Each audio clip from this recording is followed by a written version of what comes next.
안녕하세요, 원용석입니다. 예, CPAC 행사장 지금 하얏트 호텔, 하얏트 리전시 호텔 와 있는데요. 어젯밤 늦게 도착해서 조금 시차 적응이 안 되네요. 그래서 조금 있다가 이제 매치 슬랍 CPAC 의장하고 단독 인터뷰를 합니다. 예, 그래서 매치 슬랍 의장 인터뷰가 왜 의미심장하냐면은 이분이 도널드 트럼프 전 대통령하고 굉장히 친합니다. 최측근 중에 한 명이에요. 그래서 이분이 하는 말씀이 곧 트럼프의 생각일 가능성이 매우 높습니다. 그래서 오늘부터 이제 일요일까지 CPAC 행사가 이어지는데요. 본격 행사는 이제 내일부터입니다. 내일, 모레, 그리고 일요일. 특히 이제 일요일에는 현지 시각으로 오후 3시 40분에 도널드 트럼프 스피치가 있죠. 본격 컴백 무대입니다. 그래서 이 컴백 무대가, 그러니까 컴백 무대를 왜 CPAC 행사로 잡았는지, 또 이번 일요일 스피치에 트럼프가 어떤 내용의 연설을 할지 이런저런 질문을 할 계획입니다. 자, 매치 슬랍 의장 어떤 얘기 할지 기대해 주세요. Hi Matt, this year's CPAC theme is uncancelled, right? That's right. And I think it's a great theme, but but I think it's kind of defensive too. I mean, why are conservatives and Republicans always playing defense while the left, it seems like they're always on the attack? They're canceling conservatives, but we're never canceling them. But the reason why we came up with the theme is because we literally were canceled right outside Washington, D.C., where we have the conference every year, where you've been. The governor wouldn't allow us to have the event. And we thought, well, we feel like a lot of American businessmen and women who they literally can't conduct business, or people who have kids who want to go to school, they can't go to school. So we literally uncanceled ourselves. So we actually look at it as very offensive and forward-thinking, which is you have the power to uncancel yourself. You can move, you can change schools, you can fight the government. And that's the phase that we're in as a conservative movement in America. Got it. So President Trump, he is giving a speech this coming Sunday. That's right. Are you going to be there? I will, definitely. Okay, good. Definitely. I was there last year too. You were? Yes. And I thought that he gave one of his best speeches last year, by the way. Yeah. He's still popular among conservatives. Nobody brought energy like him, I think, for quite a while. What do you expect for him to say this Sunday speech? Well, one of the great things about President Trump is I think he's still formulating it in his mind. He'll be making changes to his thinking about his speech right up until the time he walks on the stage. I often say the worst political job in the country is being Donald Trump's teleprompter operator, because sometimes he never even looks at it. And but he thinks deeply about it, and I think he's surveying people about what he should say. Got it. You know, and there's been some talk that you might even consider running for office. Right. Are you really considering it? Yeah, I'm thinking of challenging Donald Trump for the Republican nomination in 2024. No, I'm kidding. But look, I think anybody who loves their country, you have to think about that being an option. I've recruited lots of candidates to run for office. I've helped people run for office. I know the downsides to running for office. And for me, for Mercy and myself, the most important thing is to figure out, we have 5 kids, and our youngest is 9 years old, is doing the right thing as we raise these kids. But we'll be done with raising those kids hopefully sometime, and then I think we're going to look at all the options. Got it. Well, yesterday, big news came out that Democrats asked President Biden to give up sole authority to launch nuclear strikes. I mean, what is going on over there? We are talking Democrats asking for it. What's your take on this? Yeah, it's one of our panels here is who's really in charge, and I think that's in the mind of a lot of Americans. Joe Biden seems to be ceding a lot of responsibilities to the vice president. Why? Americans have a right to ask that question.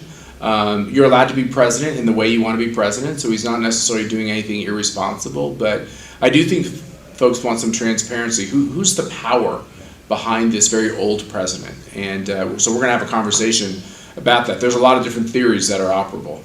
A lot of theories. Yeah. Right? The Republicans lost the White House, the Senate. It's 50-50, but That's right. The tiebreaker with Kamala Harris. You're right. And even though they did better, they're still the minority in the House side. And some Republicans and conservatives that I know, they're pretty depressed about it. Yeah. How can we change this thing around? Well, the first thing is when Bill Clinton was elected president and when Barack Obama was elected president, the Democrats just 2 years later lost control in Congress. In Bill Clinton's case, they lost both houses, and the Republicans gained the majorities in both. In Obama's case, he lost the House immediately. Kevin McCarthy and House Republicans came very close to taking the majority last time, which is one of the reasons why people have such questions about our election. We did so well in the House. The Senate is 50-50. The president did so well in all the swing constituencies, yet still lost the White House. So it's discouraging for people that he didn't get 4 more years. But I think the Republican Party is on the brink of a lot of success, unless they screw it up by telling Trump voters that we don't really need you. Do you think there is a rift among Republicans? When I look at the impeachment trial, Trump beat it again twice, but you had 7 Republicans going along with the impeachment, and I'm getting the feeling that the establishment wants probably another presidential candidate for come 2024. For sure. How do you feel about the whole situation right Well, I think the great thing in America is the people are going to decide. Right, so whoever gets the Republican nomination, you know how they get it? They don't get it by going to meet with leaders in the Congress. They get it by having votes in these states. And Donald Trump is still amazingly popular, but he might not run. And one of the things that's going to happen at CPAC is a showcase of all these other potential 2024 candidates. And I know one thing, that nominee, let's say Donald Trump doesn't run, that nominee will not be a never-Trumper. That's not the path to getting the nomination. The second thing I know is that the Republican Party does not want this warmed over, careful, DC establishment Republican approach. They basically rejected that when they embraced Donald Trump and then started to really support him with high numbers. It's not the Mitt Romney, John McCain approach that they want. They want the fighter. Mm-hmm. So that person who gets that nominee has to be seen as a fighter and a conservative fighter. Got it. Last year, I was at DC, and President Trump gave this amazing speech. I think he brought so much humor to it was one of. You think he's funny? I think he's one of the most funniest persons. I do too. He has a lot of fun with it. It's true. That's why he did the Bloomberg thing where he got low. Oh yeah, that was the highlight of the yeah. show, and I think he's one of the best communicators out there. And that time, I really believed that he was going to win. He had it in the bag pretty much. But things changed. COVID suddenly hit America, and things just turned around. And but it's kind of symbolic that he's coming back on the CPAC stage. Why do you think he chose this venue for his comeback? Maybe we're fortunate with the timing. It was time for him to come back out. He has an affinity for CPAC. CPAC is where he launched his national profile. It's where Reagan launched his national profile. It's where Trump launched his national, I should say, political profile, because Trump was famous outside of politics. Yeah. And I think he knows that he's had good moments here, always had good moments here. And I hope he has another one. Did he start his political career pretty much in CPAC? He did. Right, he did. Yeah. What year was it? I believe it was 2011. Help me, Luke. I think it was 2011. So this is like 7th year in a row, 8th year in a row. That 1 year he didn't come. But yeah, no, he's had an amazing streak. And, Ronald Reagan came every year he was president and on his rise to the presidency. But when presidents leave office, they don't tend to come back. Yeah. And so that's very special as well. Did you persuade him personally? You got to come back. I don't know if anybody talks Donald Trump into anything. I think he decides what he's going to do. And I certainly encouraged him, I'll say that. What do you want to achieve for this year, CPAC 2021, uncancelled? What do you want to achieve for this year? First of all, I want the American people to know they don't have to live in fear. I want them to know that they can govern their own health decisions as an individual. The left tells us that they believe that the individual should make choices, but they don't believe that. The left wants to tell people how to live their life. And we thought it was very important symbolically and just actually to be open for business at CPAC. That was very important. The second thing is that you talked about conservatives and Americans who are discouraged, and I can understand that. I've certainly been discouraged. But that phase is over. It's time to wake up and to get on the field and to push back and to fight and to stand up for our values and to be confident that at least half this country agrees with us on what we want to get done. And so we're having this kind of a tug of war, and it's a close contest. One other set of hands on the tug of war could make the difference. And so we need you on the field, and we need you to start to fight. And what I see as I walk the hallways of CPAC, and it's just getting started, is people are pumped to see each other and to start collaborating again. And I think it's going to have a great effect on pushing back on the Biden agenda. This is the first time that CPAC is being held outside of Washington, D.C., right? Yeah. And is there a reason why you chose Orlando, Florida? Is it They wanted us. They wanted, okay. Maryland wanted to close us. Florida and Governor DeSantis wanted us, and they wanted us to be open. Yeah. Seems like a pretty easy choice. Seems like Governor DeSantis is doing a really good job, even taking care of how this shutdown situation that California is suffering. I'm from California, and he's giving this completely different route. That's very successful. That's right. You can always tell the Republicans who are doing or the governors who are doing a good job because they don't get Emmy awards, they don't get Oscar awards. They don't get any special treatment for the job. They just do a good job. And so Ron DeSantis, who's gotten no awards, actually has the highest approval numbers. And he was a great conservative in the House of Representatives. He had a great rating with us. Yeah. But I talked to him yesterday, and I told him, I said, the great thing about you is that it's not so much your conservative ideology that's showing forth, it's just your common sense. And that's really what conservatism is in the end.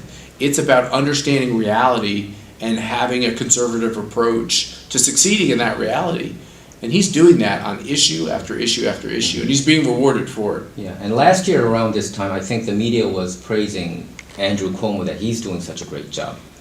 Things has really turned around, right? Well, he killed a lot of his people. I'm not saying he meant to, but his stupid decision-making resulted in a lot of dead people, and they tried to cover it up by saying he actually didn't do that. And now he's blaming Trump, saying he followed the Trump guidelines. And that even amongst liberals, that kind of approach will not be rewarded.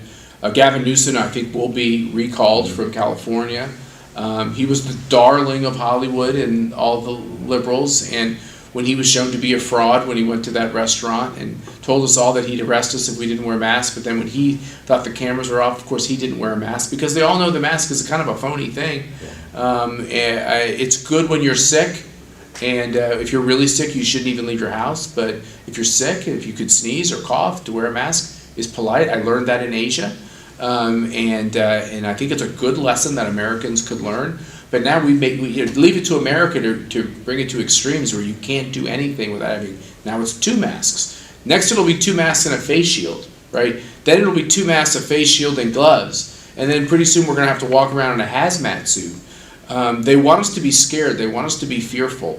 And they don't understand the human body. And the human body actually needs to experience these outside forces in order to build up its immunities to it. So when we were kids, they used to say, go out and eat dirt.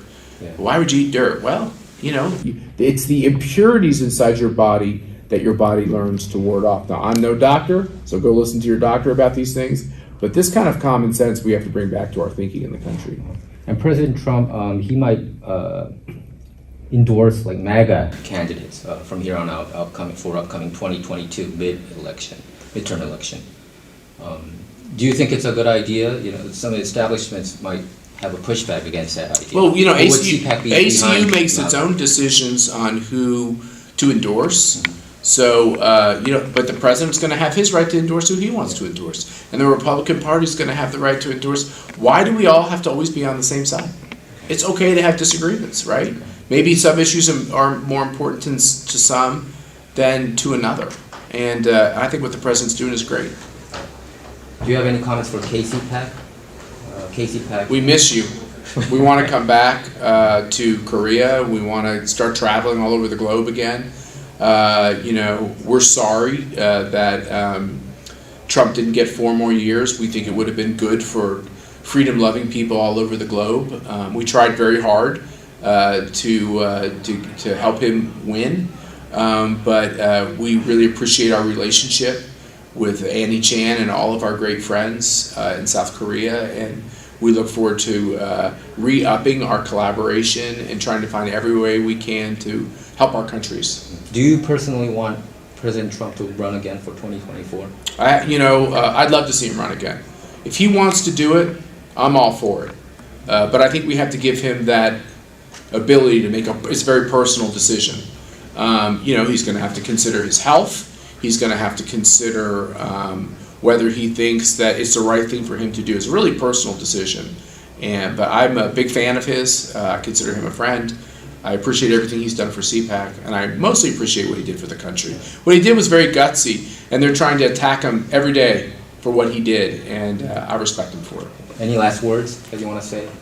Thank you for being here. It's a great conference. I'm so glad you're getting to see Florida, which is another great state in the United States of America, and it means a lot that you're here. Okay, thank you very much, man. Yeah, thank you. Thank you. Good to see you again. Thank you all.